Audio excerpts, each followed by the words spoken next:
Doctrina de Bautismos. Serie Cimientos de la Enseñanza de Cristo. La palabra bautismo es una transliteración de la palabra griega baptizo y significa zambullir, sumergir, inmergir, empapar o mojar totalmente. Significa que una persona u objeto es sumergida dentro de otra mayor.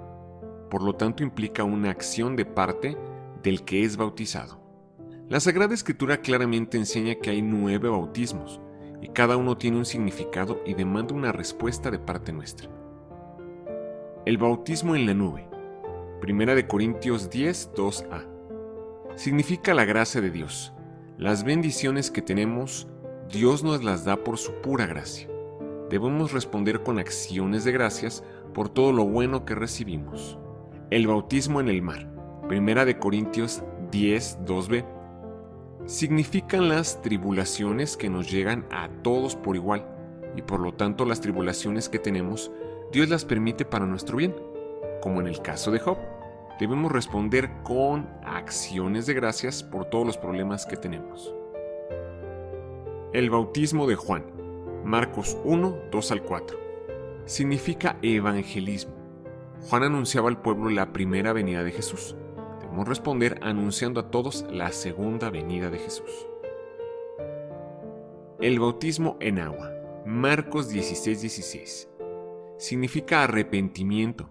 Al bautizarnos, morimos al pecado, sepultamos nuestra antigua vida y resucitamos a una nueva vida. Debemos responder haciéndolo públicamente para dar testimonio de nuestra fe y arrepentimiento. El bautismo en el Espíritu Santo, Mateo 3, 11 al 12. Significa servicio y testimonio. Debemos responder sirviendo a Jesús en su obra y testificando de Él a todos los que nos rodean. El bautismo en Cristo, Gálatas 3:27. Significa unión con Cristo. Al recibir a Jesús en el corazón, fuimos unidos a Él en un espíritu. 1 Corintios 6:17. El bautismo en el cuerpo de Cristo, 1 Corintios 12:13. Significa comunión con los hermanos. Debemos responder uniéndonos a una iglesia y cumpliendo con nuestros deberes cristianos. El bautismo en fuego, Mateo 3, 11 al 12. Significa purificación y es dado por Dios a los que necesitan limpiarse de contaminaciones de cuerpo, alma y espíritu por medio de las pruebas. El bautismo de sufrimiento, Lucas 12:50. Significa persecución y martirio, y es dado por Dios a algunos privilegiados para que sufran por Jesús y hasta mueran por su causa. De los 9 bautismos que enseña la Biblia, los 2 que son del Antiguo Testamento fueron para el pueblo de Israel y como un tipo de símbolo profético acerca de Cristo. En los Evangelios Jesús enseñó 5 bautismos y el Espíritu Santo enseña 2 bautismos en el Nuevo Testamento. Analicemos los 5 bautismos que enseñó Cristo. Primero, el bautismo de Juan. Fue de arrepentimiento para perdón de pecados. Marcos 1:4.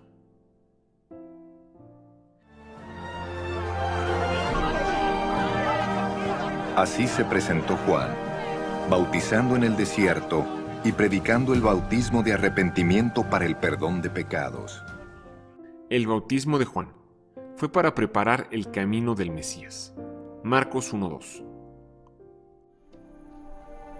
Sucedió como está escrito en el profeta Isaías: Yo estoy por enviar a mi mensajero delante de ti, el cual preparará tu camino. El bautismo de Juan fue para que Jesús fuese manifestado a Israel. Juan 1:31. Yo ni siquiera lo conocía, pero para que él se revelara al pueblo de Israel, vine bautizando con agua. El bautismo de Juan fue practicado por Jesús por medio de sus discípulos. Juan 3:22 y 4 del 1 al 2. Jesús fue con sus discípulos a la región de Judea. Allí pasó algún tiempo con ellos y bautizaba. Jesús se enteró de que los fariseos sabían que él estaba haciendo y bautizando más discípulos que Juan, aunque en realidad no era Jesús quien bautizaba, sino sus discípulos. El bautismo de Juan ya no está vigente el día de hoy. Hechos 19, 3 al 5.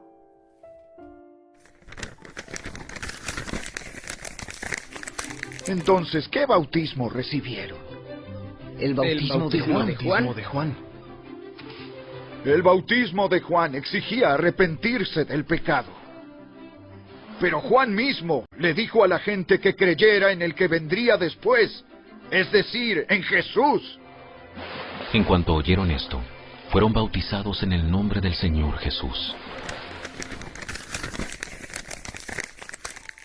El bautismo de Juan, aunque ya no está vigente, es un ejemplo y símbolo para nosotros los cristianos el día de hoy, porque todos tenemos la misma misión que tuvo Juan el Bautista con su generación, pero ahora nosotros con nuestra generación.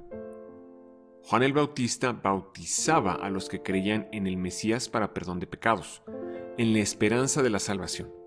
Nosotros ahora debemos bautizar a los que creen en Jesús, porque ya fueron salvos y sus pecados ya fueron perdonados. Juan el Bautista preparó a la gente para la primera venida de Jesús. Nosotros debemos preparar a la gente para la segunda venida de Cristo. Juan el Bautista manifestó a Jesús a Israel. Nosotros manifestamos a Jesús al mundo entero. Cada uno de nosotros debemos ser una voz que clama, ya no en el desierto, sino en nuestras casas, vecindarios, trabajos, calles y todo lugar. Que Jesús ya vino y el reino de los cielos ya está aquí, y que deben arrepentirse y creer en el Evangelio, porque Jesús viene por segunda vez. Veamos ahora el segundo bautismo que enseñó Jesús. El bautismo en agua, o bautismo cristiano. Lo estableció Jesús para todas las naciones. Mateo 28, 19. Por tanto, vayan y hagan discípulos de todas las naciones, bautizándolos en el nombre del Padre, y del Hijo, y del Espíritu Santo. El bautismo en agua, aunado al creer, nos salva. Marcos 16, 16. El que crea y sea bautizado será salvo, pero el que no crea será condenado. El bautismo en agua no quita las inmundicias de la carne. Primera de Pedro 3:21.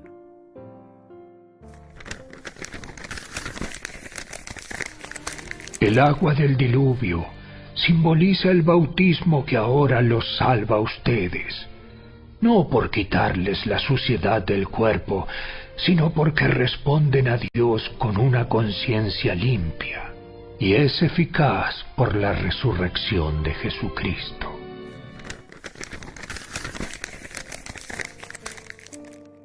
El bautismo en agua es requisito para ser discípulos.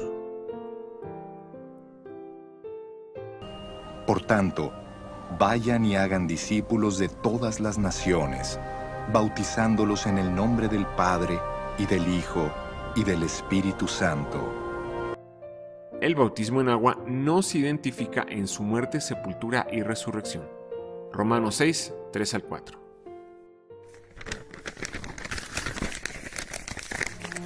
¿O acaso olvidaron que cuando fuimos unidos a Cristo Jesús en el bautismo, nos unimos a Él en su muerte? Pues hemos muerto y fuimos sepultados con Cristo mediante el bautismo. Y tal como Cristo fue levantado de los muertos por el poder glorioso del Padre, ahora nosotros también podemos vivir una vida nueva.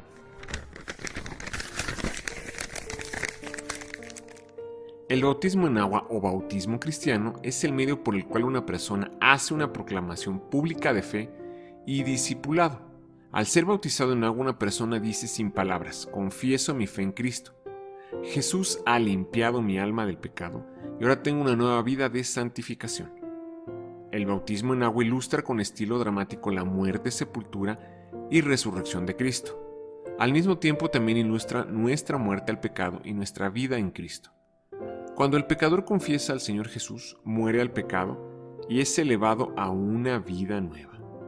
En el bautismo cristiano, la acción de ser sumergido en el agua representa ser muerto al pecado, y la acción de salir del agua representa la vida limpia y santa que sigue a la salvación.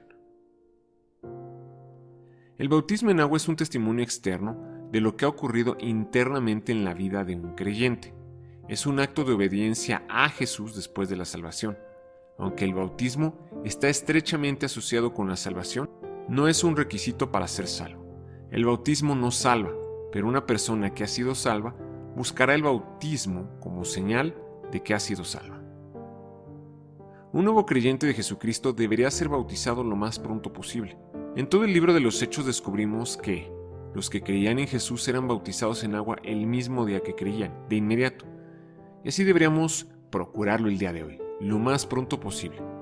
También en Hechos se revela claramente que no eran los líderes los que bautizaban, sino los discípulos, lo cual debemos restaurar también el día de hoy, y no solo permitir, sino motivar a los discípulos a bautizar a los que ganan para Cristo. ¿Quiénes deben bautizar en agua a los nuevos creyentes? Tenemos la idea y siempre se nos ha enseñado erróneamente durante muchas décadas o tal vez siglos. Hay quienes piensan que esta idea errónea comenzó hace 500 años en la Reforma, porque antes de la Reforma no era así. Pero la enseñanza y la creencia, la idea errónea es que solo los líderes espirituales pueden bautizar a los nuevos creyentes, pero no hay nada más equivocado que eso en las Sagradas Escrituras y lo vamos a demostrar ahora mismo. ¿Quiénes pueden bautizar? Bueno, cuando Jesús bautizó, no era él quien bautizaba, sino sus discípulos. Ahí ya nos dejó el precedente, ¿verdad? No bautizaba él, sino eran sus discípulos, sus aprendices. Cuando Pedro bautizó a la familia de Cornelio, fueron los discípulos que iban con él, con Pedro, quienes bautizaron a los nuevos creyentes, no Pedro. Ananías, un discípulo, no era un líder, no era un anciano, no era un profeta, era un discípulo, bautizó a Saulo de Tarso, el perseguidor. Y ese patrón lo vemos en todo el libro de los Hechos y en el Nuevo Testamento. Quienes bautizaban a los nuevos creyentes eran los discípulos, los aprendices, no los líderes. Entonces, todos los discípulos, en el entendido de que se han arrepentido y bautizado y siguen a Jesús, no solo pueden, sino que deben bautizar a los que ganan para Cristo el mismo día, de preferencia, que deciden entregarse a Jesús, y lo pueden hacer en su casa o en la casa de la persona o en cualquier lugar donde se pueda hacer, y no necesita pedirle permiso, ni consentimiento, ni autorización a nadie, porque ya la orden y la autorización está dada por el Señor Jesucristo cuando dijo: vayan y hagan discípulos a todas las naciones, bautizándolos. Claro, debe aprender a hacerlo. Y la responsabilidad de los líderes es enseñar a los discípulos a bautizar, porque bautizar es parte de la obra del ministerio, de la gran comisión. Y en este asunto surge otra pregunta crucial, muy polémica también, pero que tiene su respuesta muy clara en la Escritura. ¿Pueden las mujeres bautizar? La Biblia dice claramente que nosotros, todos los seguidores de Jesús, debemos evangelizar, debemos hacer discípulos, debemos bautizarlos y debemos enseñarles a guardar todas las cosas que Él mandó. Esa es la gran comisión en Mateo 28, 19 y 20. Por tanto, vayan y hagan discípulos a todas las naciones, bautizándolos en el nombre del Padre y del Hijo y del Espíritu Santo, enseñándoles que guarden todas las cosas que les he mandado, y aquí yo estoy con ustedes todos los días hasta el fin del mundo. ¿A quiénes mandó la gran comisión Jesús? A los discípulos. Esencialmente les dijo que fueran a hacer otros seguidores, que los evangelizaran, para que decidieran entregarse a Cristo, y entonces, cuando tomaran esa decisión, bautizarlos, y después, durante el resto de sus vidas, enseñarles a guardar todo lo que Jesús mandó. En otras palabras, primero el evangelismo, luego el bautismo y después el seguimiento, esto es el discipulado. Eso mandó Jesús a todos sus discípulos, y Jesús no añade: este mandamiento es solo para los hombres, ni tampoco dice ni sugiere que solo los hombres deben evangelizar, bautizar y discipular. La gran comisión es para todos. Las mujeres tienen que evangelizar y todos estamos de acuerdo con eso. Una mujer tiene que hablar con sus vecinas, con sus amigas y familiares acerca de Jesús. Una mujer debe estudiar la Biblia con otras mujeres. Una mujer debe evangelizar y traer personas a Cristo.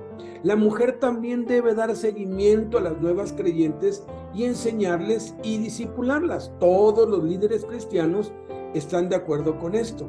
Pero llegamos a la parte del medio de la Gran Comisión y la inmensa mayoría de los líderes espirituales no permiten ni aprueban que las mujeres bauticen y hasta enseñan que no deben ni pueden bautizar.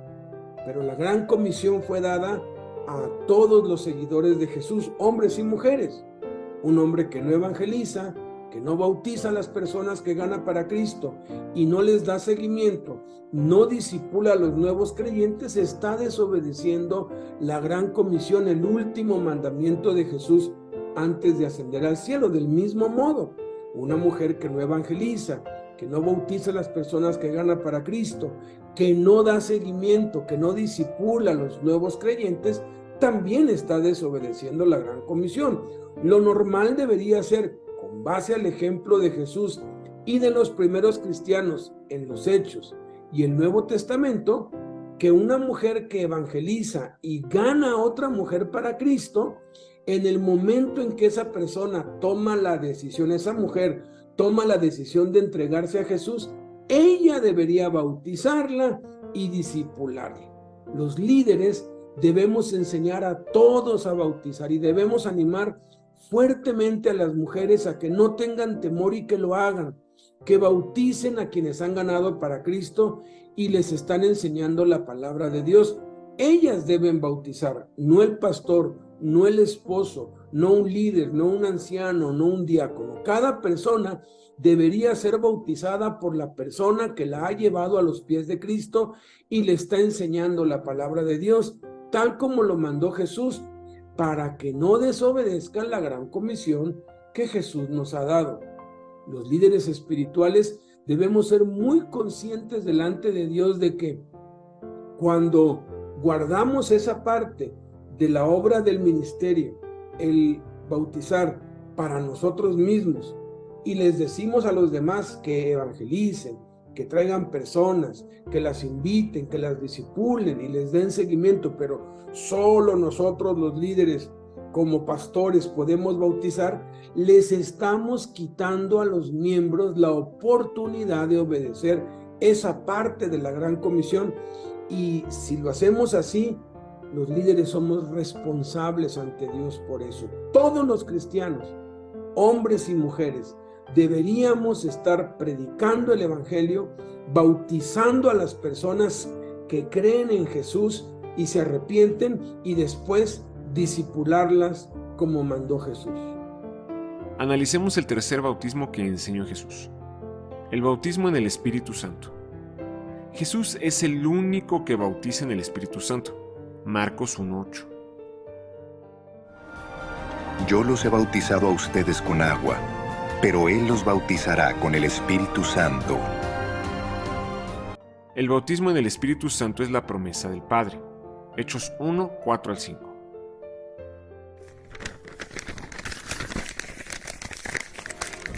Una vez, mientras comía con ellos, les ordenó: No se vayan de Jerusalén hasta que el Padre les envíe el regalo que les prometió. Tal como les dije antes, Juan bautizaba con agua, pero en unos cuantos días ustedes serán bautizados con el Espíritu Santo.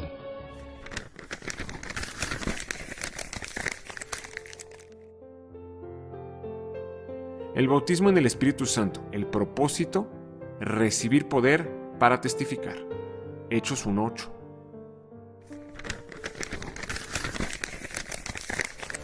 Pero recibirán poder cuando el Espíritu Santo descienda sobre ustedes.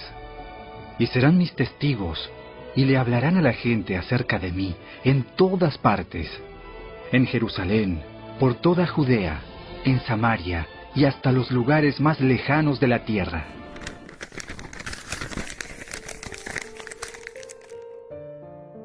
El bautismo en el Espíritu Santo, la evidencia del bautismo, el amor. Juan 13:35, Gálatas 5:22, Romanos 5:5. De este modo, todos sabrán que son mis discípulos si se aman los unos a los otros.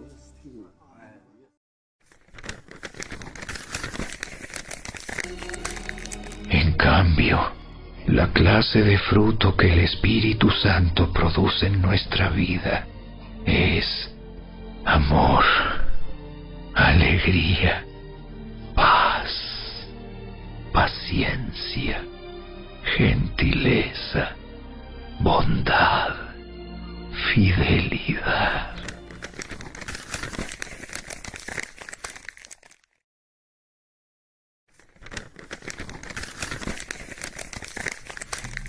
Y esa esperanza no acabará en desilusión, pues sabemos con cuánta ternura nos ama Dios, porque nos ha dado el Espíritu Santo para llenar nuestro corazón con su amor.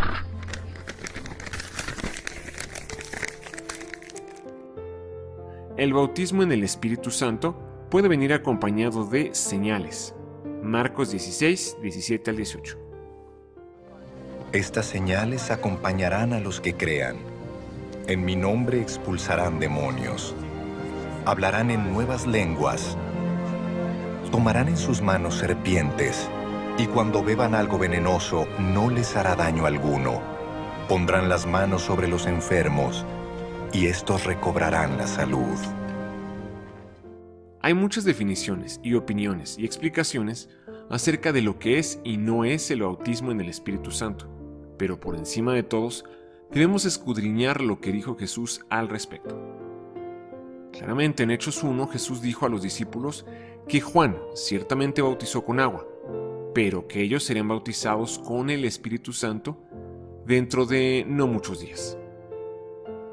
10 días después leemos que cuando llegó el día de Pentecostés, estaban todos unánimes juntos, y de repente vino del cielo un estruendo como de un viento recio que soplaba, el cual llenó toda la casa donde estaban sentados, y se les aparecieron lenguas repartidas como de fuego, asentándose sobre cada uno de ellos, y fueron todos llenos del Espíritu Santo, y comenzaron a hablar en otras lenguas, según el Espíritu les daba que hablasen.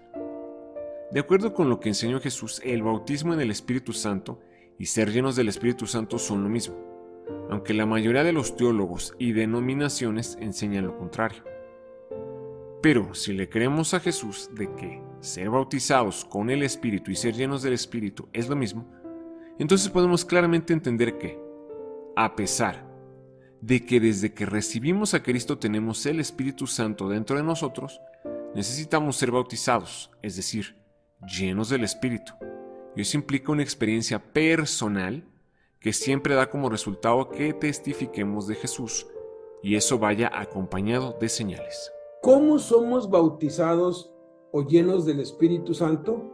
Esta pregunta es la misma que ¿cómo somos llenos del Espíritu? En Efesios 5:18 dice claramente que no nos embriaguemos, que no nos emborrachemos con vino, en lo cual hay disolución, desenfreno, ruina, pérdida del control, libertinaje. Más bien, dice, sean llenos del Espíritu, llénense del Espíritu, permitan que sea el Espíritu Santo quien los llene y los controle. Es muy fácil demostrar que la llenura del Espíritu Santo y el ser bautizados en el Espíritu Santo es lo mismo. Jesús en Hechos capítulo 1 le dijo a los discípulos, quédense en Jerusalén hasta que sean bautizados con el Espíritu Santo. 10 días después, en Pentecostés, dice que fueron todos llenos con el Espíritu Santo. De acuerdo a lo que enseñó Jesús, el bautismo en el Espíritu Santo y ser lleno del Espíritu Santo es lo mismo. Entonces, en Efesios, cuando dice, sean llenos del Espíritu Santo, lo compara con la embriaguez. Y es muy buena ilustración, pero en sentido negativo. Obviamente, el que se embriaga pierde el control de sus actos y es gobernado totalmente por el alcohol, que saca lo mejor de la persona, pero también saca lo peor de la persona. El borracho se vuelve más alegre, amoroso, dadivoso, cariñoso, bondadoso, pero al mismo tiempo más irritable, agresivo, violento, libertino, sin pudor, sin vergüenza, inestable, sin juicio, sin razonamiento e inevitablemente arruina su vida, daña a todos a su alrededor y termina perdiéndolo todo. La persona que se quiere embriagar tiene que seguir siempre los mismos pasos para poder embriagarse.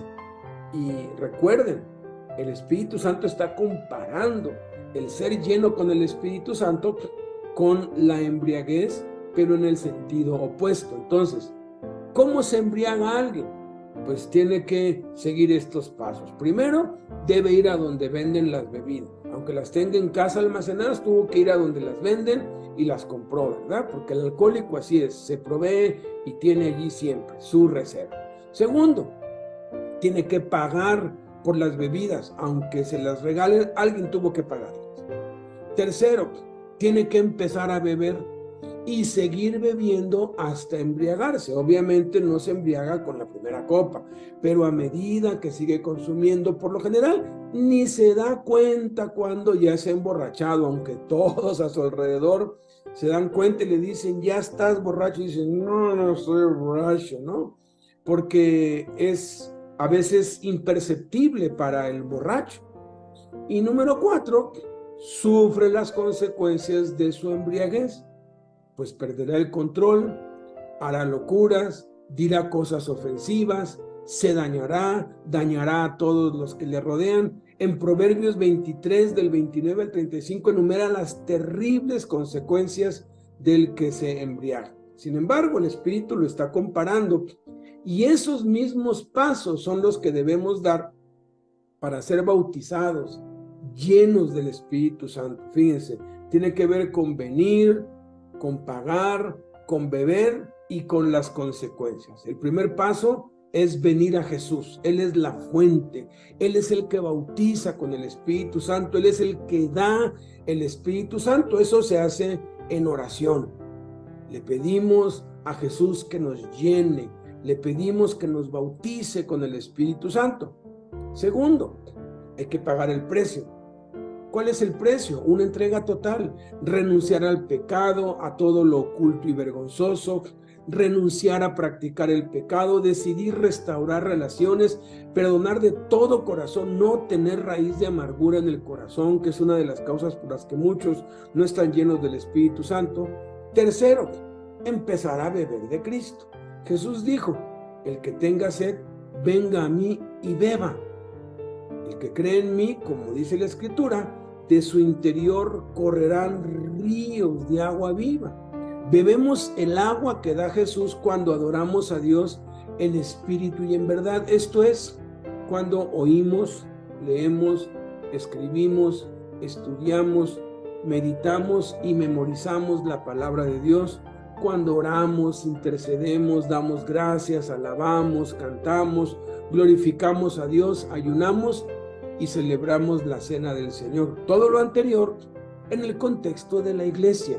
Por eso la importancia de reunirnos, de estar reunidos con 2 o más creyentes en el nombre de Jesús, porque así es como explica la misma Escritura en Efesios 5, donde dice, no se embriaguen con vino, más bien sean llenos del Espíritu Santo. En el versículo 19-20 dice, ¿cómo somos llenos del Espíritu Santo? Hablando entre ustedes con salmos, himnos y canciones espirituales, cantando y alabando al Señor en su corazón, dando siempre gracias por todo al Dios y Padre, en el nombre de nuestro Señor Jesucristo. Está describiendo una reunión de iglesia. Y cuarto, disfrutar los beneficios de estar bautizado, de estar lleno del Espíritu Santo. Para eso es necesario saber y conocer si hemos sido bautizados, llenos del Espíritu Santo, porque hay quienes piensan que solamente el que habla en lenguas está lleno del Espíritu Santo, pero la Escritura dice que aquel que manifiesta gozo, aquel que adora a Dios con su corazón, aquel que profetiza, aquel que era un vago y un flojo y ahora sirve, aquel que se avergonzaba de hablar de Cristo, pero que ahora le habla de Cristo a todos, aquel que antes no manifestaba amor y ahora ama a Dios con todo su corazón, ama más a su esposa, a sus hijos, la Escritura dice que esas son evidencias de que estamos llenos con el Espíritu Santo. Cuando nuestro carácter irritable se vuelve tierno, se vuelve dulce, cuando somos compasivos. Pero definitivamente va a haber un cambio en nosotros y la gente que nos rodea se va a dar cuenta. Veamos el cuarto bautismo que enseñó Jesús, el bautismo en fuego. Jesús es el que bautiza en fuego. Lucas 3:16 al 17. Yo los bautizo a ustedes con agua. Les respondió Juan a todos. Pero está por llegar uno más poderoso que yo, a quien ni siquiera merezco desatarle la correa de sus sandalias. Él los bautizará con el Espíritu Santo y con fuego. Tiene el aventador en la mano para limpiar su era y recoger el trigo en su granero. La paja, en cambio, la quemará con fuego que nunca se apagará. El bautismo en fuego es para limpiarnos. Limpiará su era. El bautismo en fuego es para agruparnos, recoger el trigo. El bautismo en fuego es para separarnos, en su granero. El bautismo en fuego es para purificarnos, quemará la paja. ¿Cómo somos bautizados en fuego? Como acabamos de ver y leer, el bautismo en fuego es para limpiarnos, agruparnos, separarnos y purificarnos. Ahora, ¿es posible ser bautizado en el Espíritu Santo y no ser bautizados en fuego al mismo tiempo? El bautismo en el Espíritu Santo y el bautismo en fuego son un solo bautismo, ¿o vienen las dos cosas juntas? Esta es una pregunta que se ha debatido teológicamente durante siglos. Dejando a un lado las posturas y debates teológicos, la Sagrada Escritura sí nos muestra ejemplos de hombres que tenían todas las evidencias del bautismo en el Espíritu Santo, pero que, sin embargo, no estaban bautizados en fuego, es decir, no andaban en santidad y rectitud delante de Dios. Un ejemplo es Judas Iscariote. Él testificaba de Cristo, echaba fuera demonios, sanaba enfermos, evidencias definitivas del bautismo en el Espíritu Santo, pero que al mismo tiempo era un ladrón y además era del maligno. Hay otros ejemplos como Balaam y Sansón, que ejercitaban los dones espirituales, pero sus vidas estaban reprobadas a los ojos de Dios. Jesús profetizó que en el día del juicio muchos vendrán ante él diciendo: Señor, Señor, no profetizamos en tu nombre, y en tu nombre echamos fuera demonios, y en tu nombre hicimos muchos milagros, manifestaciones del bautismo en el Espíritu Santo. Y entonces Jesús les declarará: nunca los conocí, apártense de mí, hacedores de maldad. Por eso advirtió Jesús que es por los frutos que se conoce a los verdaderos cristianos, y el fruto tiene que ver con la santidad y con el carácter. Como la Escritura dice, el fruto de santificación, el fruto del Espíritu, que es amor, gozo, paz, paciencia, benignidad, bondad, fe, mansedumbre, templanza, un carácter transformado. Por eso es importante examinar en nuestras vidas no solo las evidencias del bautismo en el Espíritu Santo, sino también las evidencias del bautismo en fuego, que es muy poco predicado, porque se ignora, y como hay tanto debate, pues casi ni lo mencionan, pero es una doctrina elemental, es una doctrina esencial, es el ABC del Evangelio de Cristo. Y al examinar las evidencias del bautismo en fuego, si descubrimos que el pecado persiste en nuestras vidas y los pecados ocultos y secretos ya se han hecho un hábito en nosotros, debemos pedir a Jesús con todo el corazón que nos bautice en fuego. ¿Cómo somos bautizados en fuego? Clamando y rogando a Dios que nos purifique por completo, ayunando. A veces es necesario ayunar para ser purificados. Es uno de los propósitos del ayuno, para que el Espíritu Santo queme de nuestras vidas todo pecado y desarraigue y extermine todo pecado secreto u oculto, así como toda amargura, toda raíz de amargura, todo resentimiento, toda falta de perdón, para que podamos vivir en santidad, porque sin santidad nadie verá a Dios. Cuando escudriñamos las Escrituras, descubrimos que es muy claro que el fuego no solo es símbolo de juicio y del Espíritu Santo, sino que también es símbolo de purificación y limpieza de pecados, lo cual es parte de la esencia misma de la obra del Espíritu en la regeneración y continua santificación de nuestras vidas. El fuego no siempre, pues, es un símbolo de juicio, de ira y del Espíritu Santo. Malaquías 3, del 2 al 3 dice: porque Él es como fuego de fundidor y como jabón de lavanderos, y Él se sentará, hablando del Mesías, como fundidor y purificador de plata, y purificará a los hijos de Leví, y los acrisolará como a oro y como a plata, y serán los que presenten ofrendas en justicia al Señor. Está hablando de que Él es como fuego fundidor y habla de purificación. En Zacarías 13:9 Dios dice: y meteré la tercera parte en el fuego, los refinaré como se refina la plata y los probaré como se prueba el oro. Está hablando aquí que el fuego es para refinarnos. Otras escrituras que reafirman esto son Isaías 4:4, que dice: cuando el Señor lave las inmundicias de las hijas de Sión y limpie la sangre de Jerusalén de en medio de ella, con espíritu de juicio y con espíritu de devastación. En el contexto está hablando de que es el fuego que va a lavar las inmundicias. Isaías capítulo 6, versículos 6 y 7, un pasaje muy conocido, dice que cuando vio Isaías al Señor en su trono, voló hacia él uno de los serafines, teniendo en su mano un carbón encendido, tomado del altar con unas tenazas. Y tocando con él sobre su boca, dijo: he aquí que esto tocó tus labios, y es quitada tu culpa y limpia tu pecado. El fuego quitó la culpa, el fuego limpió el pecado. Primera de Pedro 1:7 dice: para que sometida a prueba nuestra fe, mucho más preciosa que el oro, el cual, aunque perecedero, se prueba con fuego, o sea, se limpia. El fuego es para limpiar las impurezas del oro, para que quede solamente oro, sea hallada en alabanza, gloria y honra cuando se ha manifestado Jesucristo.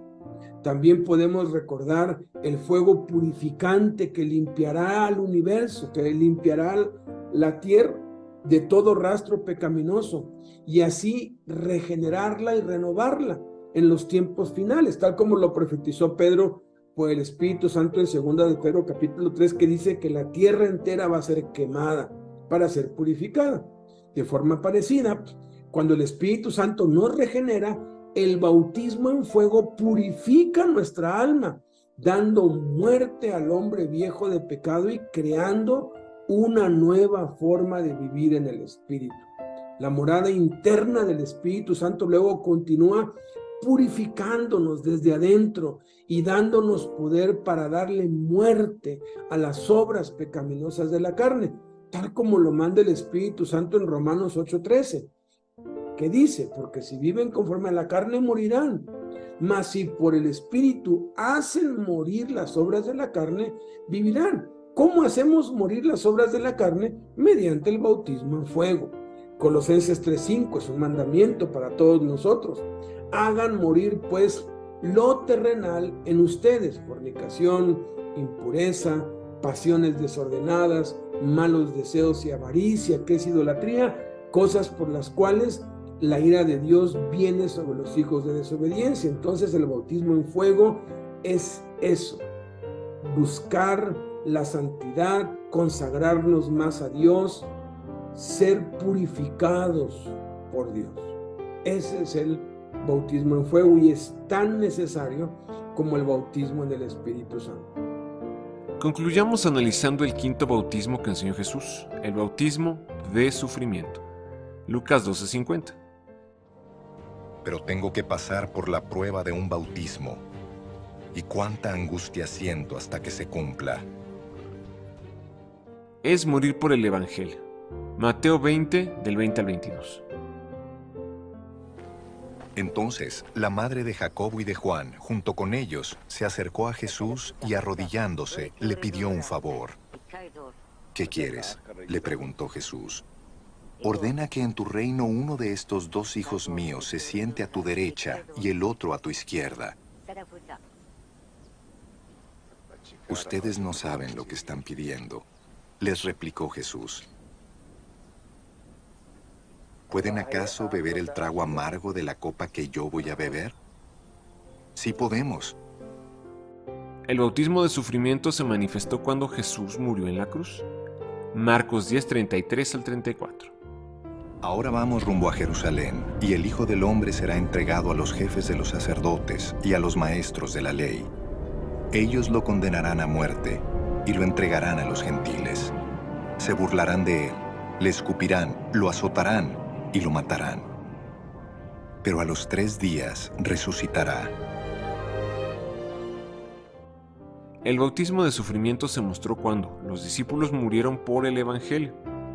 Marcos 10:39. Sí podemos. Ustedes beberán de la copa que yo bebo, les respondió Jesús, y pasarán por la prueba del bautismo con el que voy a ser probado. El bautismo de sufrimiento implica que debemos morir cada día. 1 Corintios 15, 31.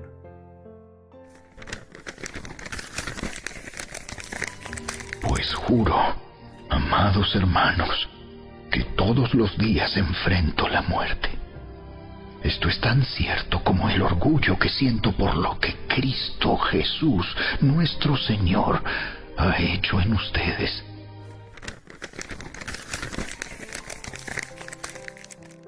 Debido al bautismo de sufrimiento debemos completar las aflicciones de Cristo. Colosenses 1:24.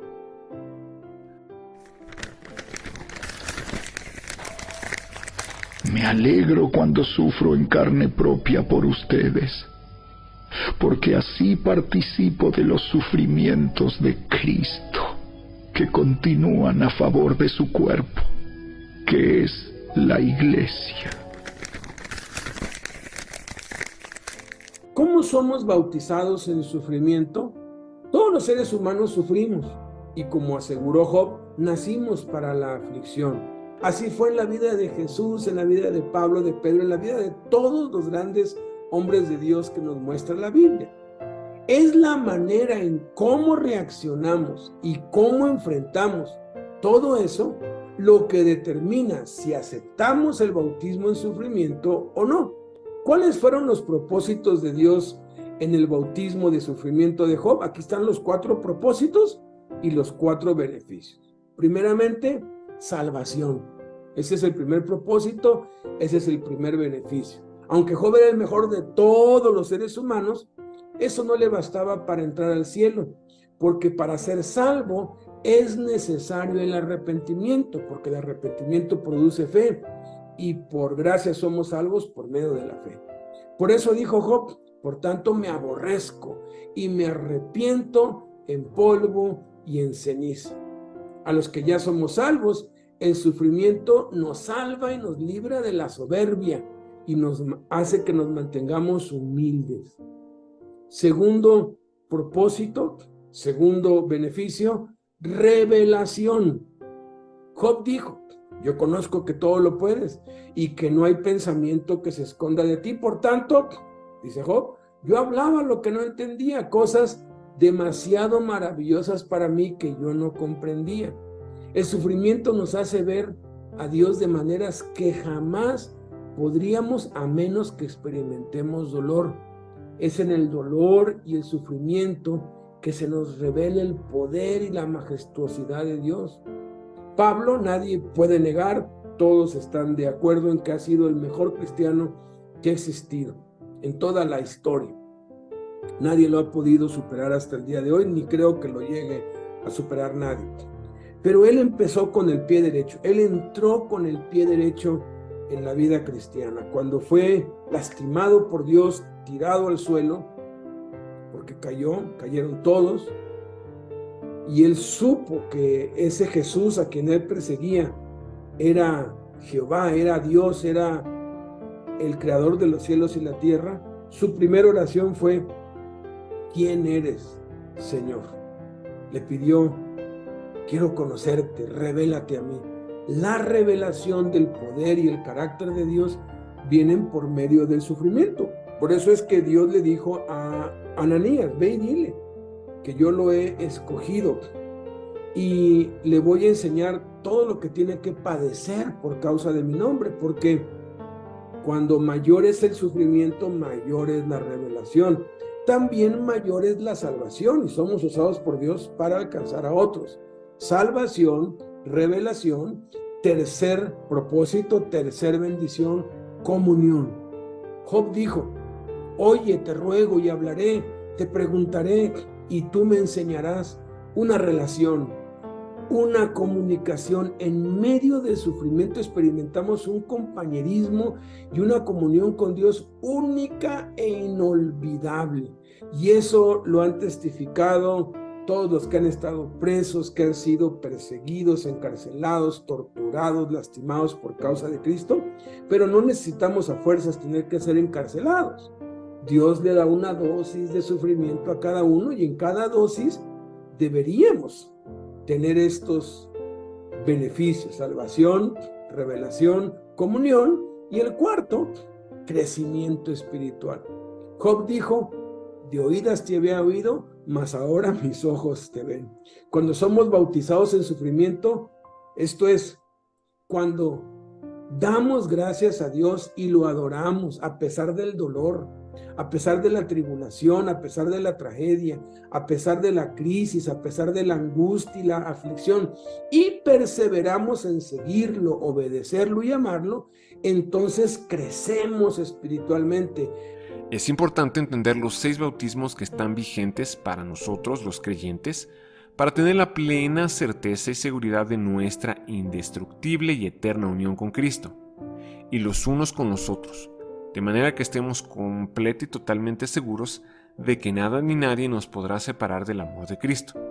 Ni tribulación ni angustia, ni persecución, ni hambre, ni desnudez, ni peligro, ni espada, porque al vivir con la seguridad de nuestra salvación, podemos vencer todo lo que venga a nuestras vidas, y en todas estas cosas somos más que vencedores por medio de Jesucristo, que nos amó.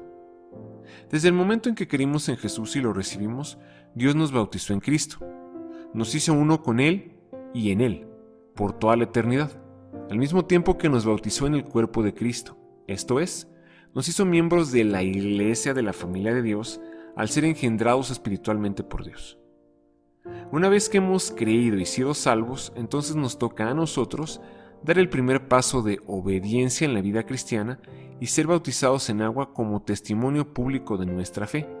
Y a partir de ahí debe comenzar una vida de compañerismo con otros creyentes y discipulado, por medio de las cuales Dios nos bautiza en el Espíritu Santo, y en el proceso de nuestra santificación somos bautizados en fuego por Dios para poder vivir en santidad. Y a medida que testificamos de Jesús a todos los que nos rodean, vamos experimentando el bautismo de sufrimiento por amor a Cristo. Y su causa, al ser odiados, perseguidos, vituperados, calumniados y asediados por el mundo, la carne, el diablo y sus demonios, pero siempre con la convicción plena de que el que comenzó en nosotros la buena obra, la perfeccionará hasta el día de Cristo, y ciertísimamente seguros de que ni la muerte, ni la vida, ni ángeles, ni principados, ni potestades, ni lo presente, ni lo porvenir, ni lo alto, ni lo profundo, y ninguna otra cosa creada nos podrá separar del amor de Dios, que es en Cristo Jesús, Señor nuestro.